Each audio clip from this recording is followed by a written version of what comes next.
Hello, my name is Nathan Coyle, and today I will be teaching about self-regulated learning, particularly in pediatric environments and pediatric speech-language pathology environments. So, self-regulated learning is a huge problem in this field, and it is something that is becoming more widely studied and widely practiced, and like trying to improve in people's students. And so it is shown that 80% of people who suffer from speech, language, or communication disorders also have co-occurring problems and issues in self-regulation and self-regulated learning. And so more speech pathologists, more educators are moving toward this idea of self-regulated learning, so that their kids improve better, and there are huge benefits that accompany this. And so what self-regulated learning is, it's most akin to a thermostat. So the student or the system, the air conditioning unit, sets a desired temperature, and so that desired temperature is the goal, whatever they want to achieve. And then as they're going, they have to fluctuate their temperature up and down. And so that's, changing their motivation, their actions, their strategy to get there. And so that's changing that, and so that they can reach that ideal temperature, or they can reach the goal. And so the huge idea with this is that the students themselves are setting their goal and regulating themselves to reach it.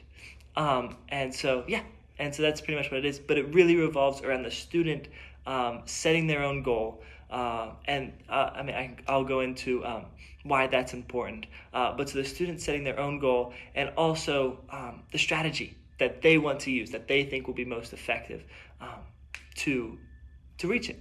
And so whenever I'm talking about this, it seems unrealistic sometimes. Whenever you get down into pediatric range, all the way up to like 5th grade, the idea that they would be able to self-regulate on this level is really like a dream, right? Not many people believe that it's possible. And so whenever I say what I'm going to say today, it's not the level that you would be interacting with one of these pediatric kids. I am talking in a little bit higher level than would be expected of like the kids to understand. But so these ideas are really practiced and used and very successful in this field. So stick with me, and so we'll go through it. But so there is empirical evidence supporting that using the proper scale of responsibility, these young students are able to monitor, regulate, and control their cognition, motivation, and behavior. So the students themselves have a say, and have a say in what they're going to do, what they want to accomplish, and how they're going to accomplish this. Okay, so there are 3 phases of this self-regulated learning. It is forethought, adjustment, and evaluation. So with forethought, this is so in a speech pathology sense, or an education sense, this is the student, setting their own goal, right? They have to set their goal first. So whether they want to get an A on an assignment or a test, or more speech pathology, if they want to sing a song, or if they want to say specific words or phrases, or even be able to play a board game and communicate how to play that board game, and more on board games later. I love the idea. So it's first they have to set their goal, what they want to achieve. And then this phase also, forethought, also accompanies the strategy, the strategic planning, and how the student wants to achieve their goal. And so both of these processes, if possible, should be driven largely by the student. And so obviously, these are younger kids, and so help might be necessary. You might need to give them a little guidance here and there, setting a goal that will be beneficial to them, or if they're stumped on a path to take, a little nudge here and there to help them on the right path. But this is a huge part in the self-regulation process. And if the student themselves can set a goal, it could be the most minute goal, but if they set the goal and they set a strategy to achieve that goal, then then it's really, really good. And if they set it, and we'll get on more of this later, they have a huge increase in wanting to achieve that goal because they set it. And so not a teacher and not anybody else. And so after forethought is done, they have the goal, they have their method, their strategy to achieve it, then they move on to adjustment. And so this is the during process. This is that thermometer, thermostat process. And so, the student has their goal that they're trying to reach. And so this is them adjusting and trying to get themselves to that goal. And so this, can be also particularly hard for this age students. And so, may require some help and guidance to nudge them along the right path. But again, huge and so important for future growth, because if they can regulate themselves, which is what this is all about, if they can regulate their own actions, their own attention focus, it's really about like self-monitoring, self-instruction. So if these kids if they can get to their goal with as little help as possible, then that's the most beneficial for them. But so this is their regulating process, their adjustment process, getting to their goal. And then the third and final phase is after the fact. This is evaluation. So this is really important for future endeavors, because if they can evaluate how they did on this performance, whether good or bad, then it'll be big help. And so this is also cognitive appraisal and self-evaluation, and just really seeing how they did and how they can improve later on. And so now we'll kind of move into like the anatomy and development of this self-regulated learning. So now that we kind of know what it is, and so I've said already, it's hard to imagine that these kids would be successful. These students would be successful in this type of learning, and so it's not widely studied. So there isn't much data, and so most data is actually college or post-secondary students, because they're a little bit more developed neurally, and so people think that the results will be a little bit better. But it is actually shown that around 5th grade there is a transitional stage, and we learn this in class as well, where as you're growing you have a crazy amount of neural pathways, and your neural networks are expanding rapidly as they're just gathering all this information from around the world and just trying to understand it all and learn it all. And so these kids, these students actually show huge improvement if they learn self-regulation at this time. If they can learn it this early on, then as they move on throughout, and so if this is in an education setting or a speech setting, if they learn it at this age in a pediatric setting, then as they move on, as they grow up and go on to bigger and better things, they have this self-regulation with them, and it really, really helps, and it's shown to help drastically. And so yes, so that is why it is so important to administer this self-regulation and help kids with this at such a young age, even though their brains might not be fully developed. But that's the point, because their brains are still developing.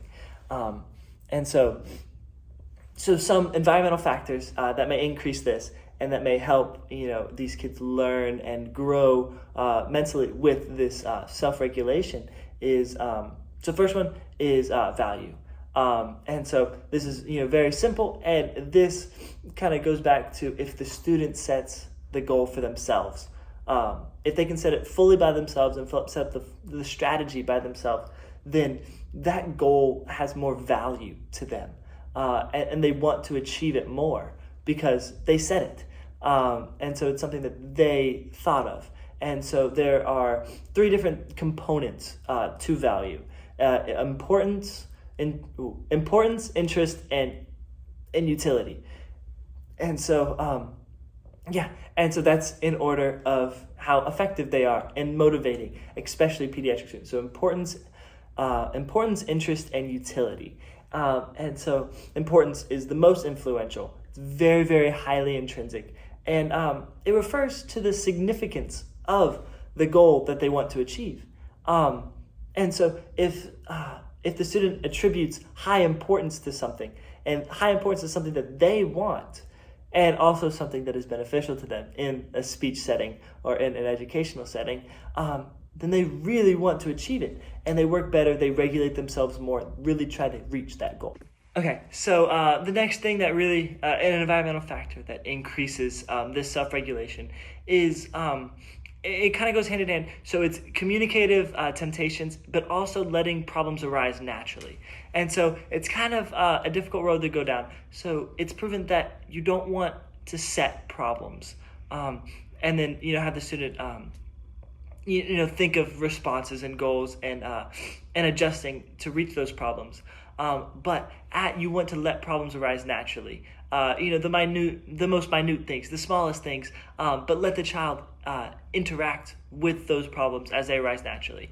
But you also want to tempt communication. So specifically in a speech environment, you want to, if the possibility arises, have them ask for things, or we'll get into later co-regulation, and so really like talking to other peers and stuff like that. But you want to tempt that and really get them to speak, to communicate, to think about what they want to do, but letting problems arise naturally is very, very important for the growth of self-regulation. For it really mimics the real world and how they'll actually have to interact. And then next is board games. And so I love this idea, and this is something that I will include, if and when, God willing, that I become a speech pathologist.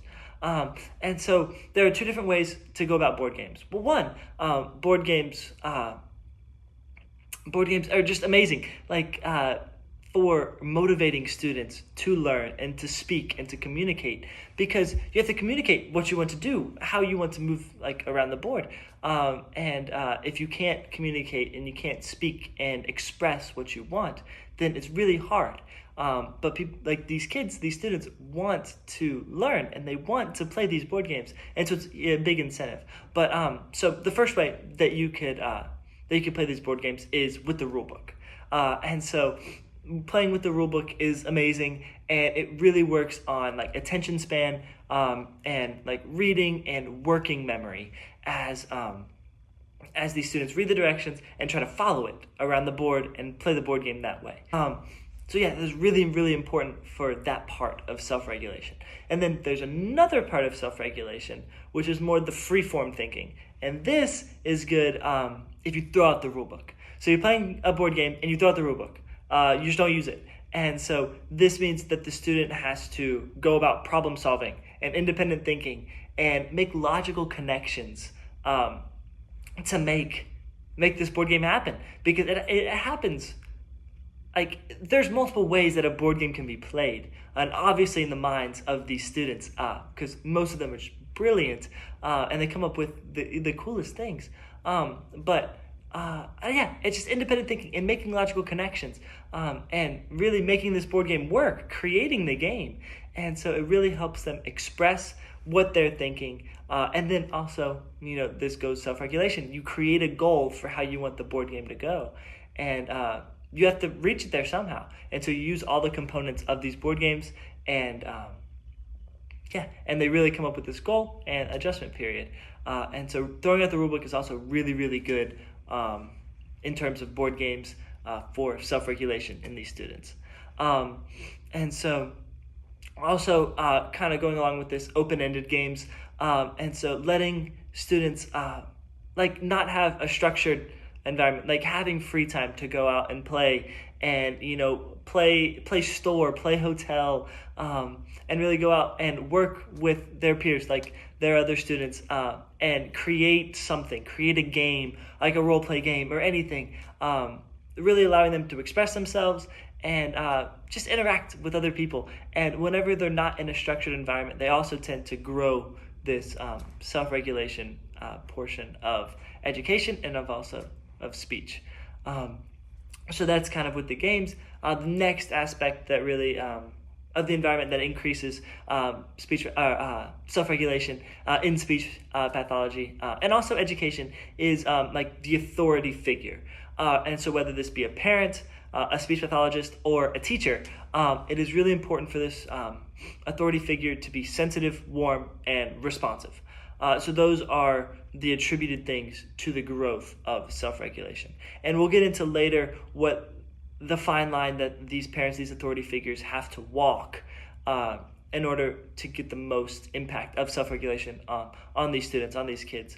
But sensitive, warm, and responsive were the three words that really encapsulated what an authority figure should be. And so going along with that, there are six, in one study, there are six methods that, or like six caveats, six activities that parents do, and it showed how they affect self-regulation in these students. So they are school involvement, homework frequency, education expectations, extracurricular activities, TV rules, and homework help. So that was a lot, but so 2 of those are negative and 4 of those are positive. So the positive ones are school involvement, how involved the parent is with the school system, and like PTA and driving them to sports practices. That also works with extracurriculars. But like the parent really being involved with the student's education. And so that kind of goes on to the next one, homework frequency. And so you want the student to be able to do their homework, and you want to encourage them to do their homework, and do it often. And do homework assigned by the school, assigned by the speech pathologist, and also stuff that they find interesting, but still getting the child to learn. But so increased homework frequency really, really helps. Education expectations. So whenever a parent has expectations for the child to achieve in any field, it is really helpful for the student to take those expectations and form a goal off of that. Now, you don't want these goals to be too incredibly strict or anything, these expectations, but having expectations set for your student, for a kid, really helps with self-regulation. And then the last one is extracurriculars. And so this is really, also being involved, but being involved with the student outside of school. So driving them to sports, driving them to other things besides education, and really just being involved with the student, being involved with the kid. And this also helps with self-regulation, along with those other reasons. And then the last thing that helps and increase self-regulation is stress, always. Mostly eustress, but whenever the student is put under stress, they're forced to regulate themselves, forced to learn, forced to grow. And so some of the environmental factors that decrease self-regulation is TV. One thing that has been attributed to low academic achievement in recent years is the drastic increase in TV and electronic use in these students. And so one of the reasons for that's being attributed for that, is a decrease in self-regulation.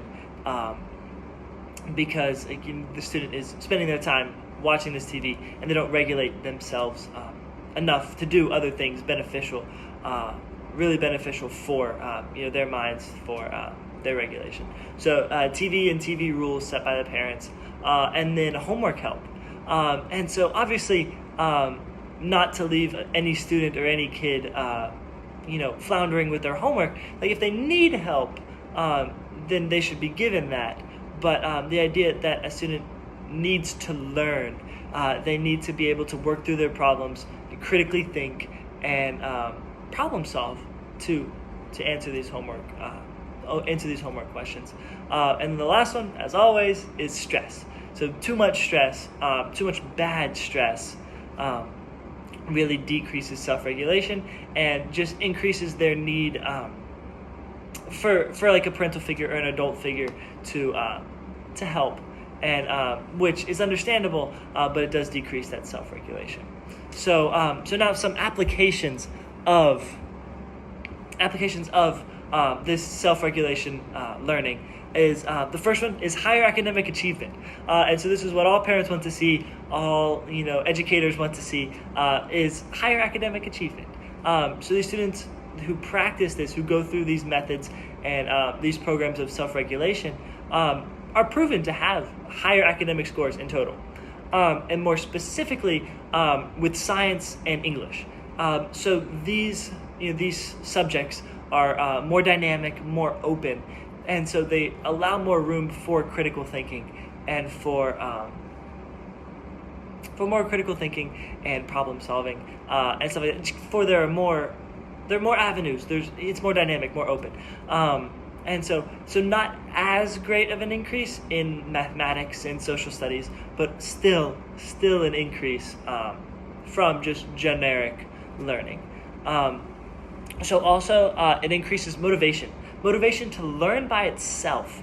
If you set the goal, if the student sets the goal, then they want to achieve it, and this snowballs almost, but like a good snowball, a positive feedback loop, as these students want to learn more and become interested with learning itself, and they don't use outward means of comparison for what they learn. It's more internal standards, personal progress. The student is comparing their work, their knowledge to themselves, which is a really healthy method when learning anything. Education, when learning how to speak and communicate, comparing yourself to personal progress is really beneficial. All the self-regulation aspects that come along with this critical thinking. You move on, and one thing that's not exactly education-wise, but it's very, very big for speech is emotions. And so we've talked about this in class, that the more vocabulary a student has, the more ability they have to express themselves, the less temper tantrums they throw, because they can express themselves more. And so this is a huge part of speech pathology, as speech is not just vocal. And so that's a big reason why they go to a speech pathologist, is for vocal communication. But a lot of it is nonverbal, and a lot of it is knowing yourself, knowing your emotions, and being able to regulate those, and and really control those emotions and use those emotions in a healthy manner. So this idea of self-regulation is you're able to regulate both your physical and mental feelings and emotions, and you can externalize those and talk about those, and other people can listen, and so a decrease in temper tantrums. And then also, this is kind of a shift toward autonomy, and so also, again, this is hard to imagine with these age kids, but it works, and it's proven, and there are examples of this, whenever they have more expression of how they feel physically and mentally, they have a shift toward autonomy, and they can work by themselves, and they can regulate themselves both emotionally and educationally. And so this kind of leads to so there are definitely some sub-concepts like emotion that are involved with self-regulation, not just learning how to speak and communicate, and not just in an educational sense. So this is very similar to gentle parenting, if you are familiar with this, where the parents, the caregivers, whoever they might be, don't reprimand the child immediately, and they ask the child, why they did something. If they threw something, if they hit something, why did you do that? What are you feeling? And it really improves talks and communications about emotions. And I mean, there are examples of 5-year-old kids talking about emotions and how they feel. And so very, very similar to gentle parenting, and emotions and how they regulate them. And with this age kids, with pediatrics, higher levels of emotional support and regulation predicted higher behavioral self-control. So these kids aren't quite as crazy, as menaces as they would be otherwise if they couldn't necessarily control or regulate their emotions as well. And the last kind of sub-concept that really, really is impacted by self-regulation is co-regulation. And so this is not something that you would generally attribute together, but co-regulation is huge. If groups of 2 or 3 students come together and bring their executive functions together, bring their self-regulation together, to achieve a common goal, the self-regulation aspect greatly improves, because like you're working on independent abilities and how you work and how you fluctuate to reach a goal, but you're also working on communication and expression of your thoughts, your feelings, your goals, to others, and you have to communicate those successfully to reach that goal. So yes, so that is self-regulation. Thank you so much for listening.